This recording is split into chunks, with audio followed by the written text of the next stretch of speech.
نحمده ونصلي على رسوله الكريم اما بعد فاعوذ بالله من الشيطان الرجيم بسم الله الرحمن الرحيم وَلَقَدْ يَسَّرْنَا الْقُرْآنَ لِلذِّكْرِ فَهَلْ مِن مُدَّكِرٍ یقیناً ہم نے قرآن مجید کو سمجھنے کے لیے آسان بنا دیا ہے، کیا کوئی ہے جو اس سے نصیحت حاصل کرے؟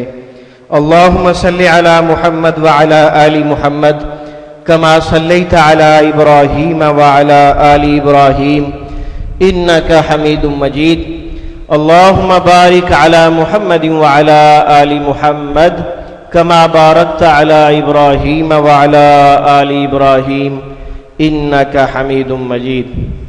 بسم اللہ الرحمن الرحیم۔ پہلے سبق نمبر 3 کا خلاصہ اور اس کے بعد انشاءاللہ سبق نمبر 4۔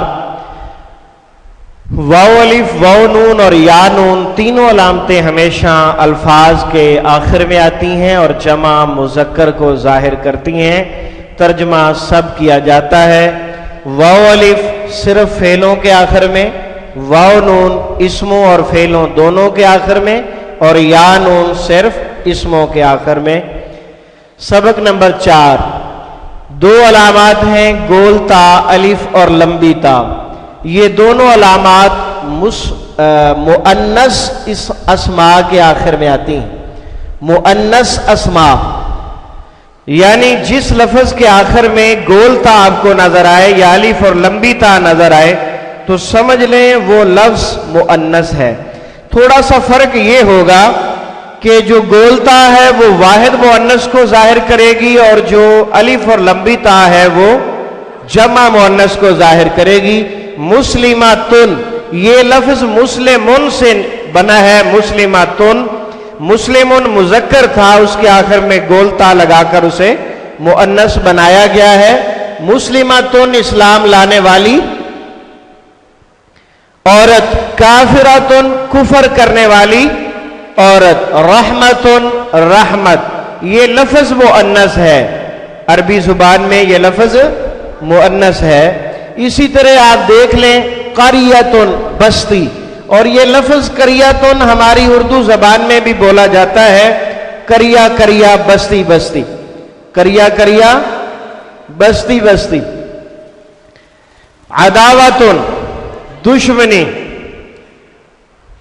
قلیلتن تھوڑی، الحیات زندگی، امتن امت، امراتن عورت، شجراتن درخت، ضلالاتن گمراہی۔ شجراتن اردو میں بولا جاتا ہے۔ حجر و شجر، شجر کاری مہم۔ ضلالاتن بھی اردو میں بولا جاتا ہے۔ ضلالت گمراہی یا گمراہی و ضلالت دونوں طرح آپ اسے بول سکتے ہیں۔ طائفتن گروہ، طائفہ منصورہ، طائفہ ناجیہ، یہ دونوں نام ہیں اس حق پرست فرقے کے جو جنت میں جائے گا۔ طائفہ منصورہ یا فرقہ ناجیہ، طائفہ ناجیہ۔ آخرتن آخرت، آیتن نشانی، دوسری علامت ہے الف اور لمبی تا، یہ جمع مؤنث کو ظاہر کرتی ہے۔ اس کا بھی ترجمہ سمجھنے کی غرض سے سب کیا جا سکتا ہے، لیکن نہیں کرتے تاکہ جمع مذکر کے ساتھ اس کی مشابہت نہ ہو جائے۔ اور بعض اوقات جو ہے وہ قرآن مجید کے اندر اس کا الگ سے ترجمہ ممکن ہی نہیں ہوتا۔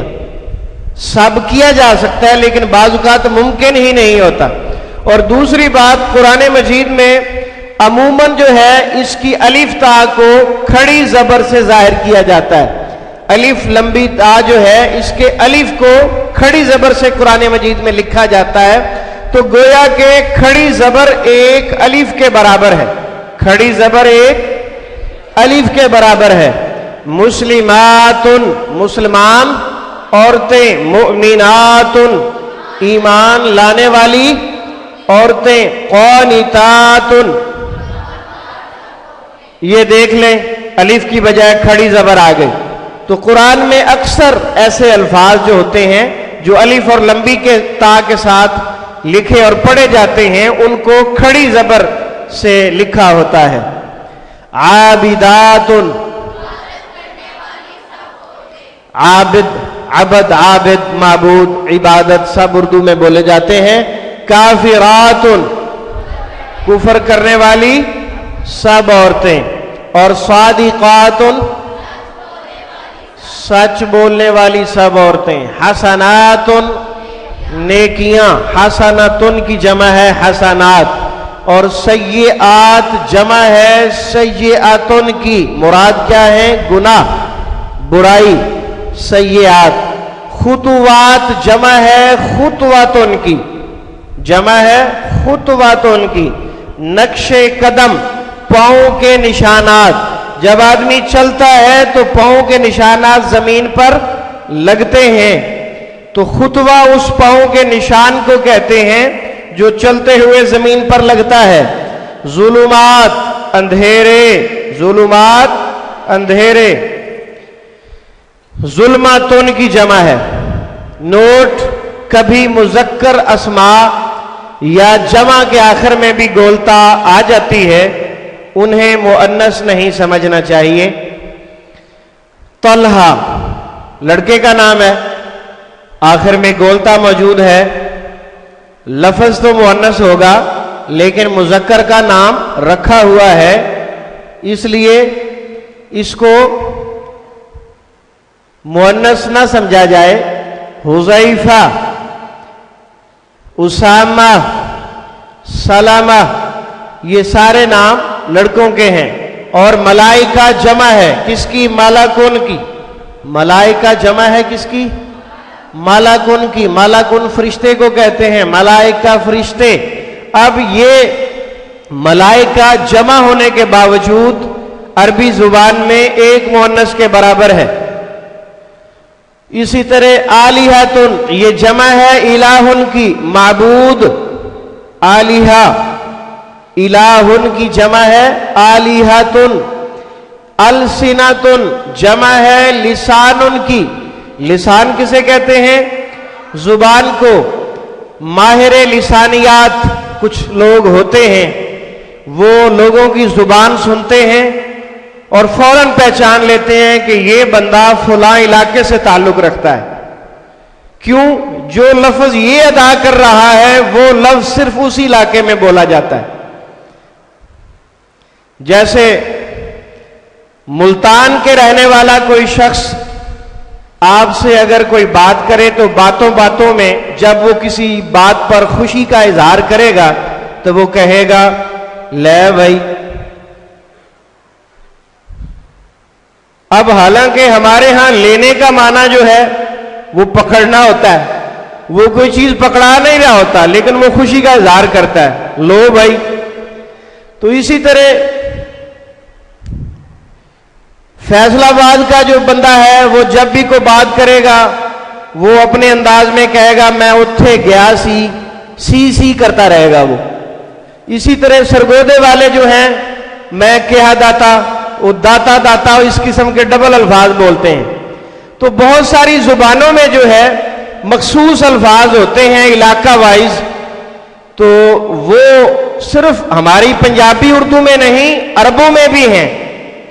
یہ چیز ہر زبان میں ہوتی ہے. اب مثلاً آپ کو بتا دیں، عرب لوگ جو ہیں، یہ جو مصر والے ہیں، یہ جیم کو گاف بولتے ہیں، حالانکہ گاف عربی میں ہے ہی نہیں. جنت کو گنت کہتے ہیں، جنت کو گنت کہتے ہیں. اب گاف عربی میں ہے ہی نہیں لیکن وہ لوگ بولتے ہیں اللہم آتنی گنا. اب کوئی پنجابی سنے گا تو وہ کہے گا یہ بیت اللہ میں آ کے بھی گنے مانگ رہا، لیکن ایسا نہیں ہے. وہ اپنا اس کا لہجہ ہے، وہ اپنے انداز میں اپنے تلفظ کے ساتھ وہ بات کر رہا ہے. تو ہر زبان میں ایسا ہوتا ہے. لسان زبان کو کہتے ہیں، ماہر لسانیات. اور اسی طرح لسانی تعصب بھی ہوتا ہے. اب آپ دیکھیں بلوچستان میں آپ جائیں تو آپ وہاں پنجابی بولیں آپ کو اچھا نہیں سمجھا جائے گا. سندھ میں بھی ایسا ہے. اور اگر آپ ادھر چلے جائیں افغانستان کی طرف، اس کے جو پشاور کے ساتھ ملحقہ علاقے ہیں وہاں جا کر اگر آپ فارسی بولیں گے تو وہ آپ کو برا سمجھیں گے، اور اگر آپ بدخشاں میں جا کر پشتو بولیں گے تو وہ آپ کو برا سمجھیں گے۔ تو یہ ہر علاقے میں لسانی تعصب بھی ہوتا ہے اور اس زبان کے ماہر بھی ہوتے ہیں۔ السنہ لسان سے نکلا ہے۔ افیدہ فؤاد، فؤادن کی جمع فؤاد دل کو کہتے ہیں، افیدہ دل۔ سبق کا خلاصہ، گولتا واحد مؤنث کے لیے، الف اور لمبی تا جمع مؤنث کے لیے، اور یہ گولتا جو ہے کبھی مذکر اسماء یا جمع کے آخر میں بھی آ جاتی ہے۔ الحمدللہ سبق نمبر 4 مکمل ہوا۔ سبحانک اللہم و بحمدک اشہد ان لا الہ الا انت استغفرک و اتوب الیک، وآخر دعوانا ان الحمدللہ رب العالمین۔